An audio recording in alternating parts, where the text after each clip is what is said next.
بسم اللہ الرحمن الرحیم۔ السلام علیکم پیارے بچوں، آج ہمارا اردو میں عنوان ہے تارے نظم۔ سبق پڑھنے کے مقاصد کچھ یہ ہیں کہ طلبہ الفاظ کا مفہوم سمجھ سکیں گے اور درست تلفظ کے ساتھ پڑھائی کر سکیں گے۔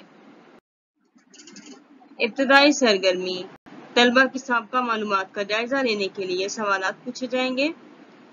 آسمان میں آپ کو کیا کیا چیزیں نظر آتی ہیں؟ اور سورج، چاند اور تارے آپ کو آسمان پر کب نظر آتے ہیں؟ جماعت کے کام میں آج ہم کریں گے کتاب کا صفحہ نمبر 47۔ یہ نظم کس نے لکھی ہے اور رات کے وقت آسمان پر تاروں کا منظر آپ کو کیسا لگتا ہے؟ 2 جملوں میں لکھیے۔ کتاب صفحہ نمبر 47 پر ہی معمہ حل کریں۔ اس میں سے آسمان پر چمکنے والی چیزوں کے نام آپ نے تلاش کرنے ہیں۔ گھر کا کام، کتاب کا صفحہ نمبر 49 پر دی ہوئی نظم غور سے پڑھیں اور آخر میں پوچھے گئے سوالات کے جوابات بتائیں۔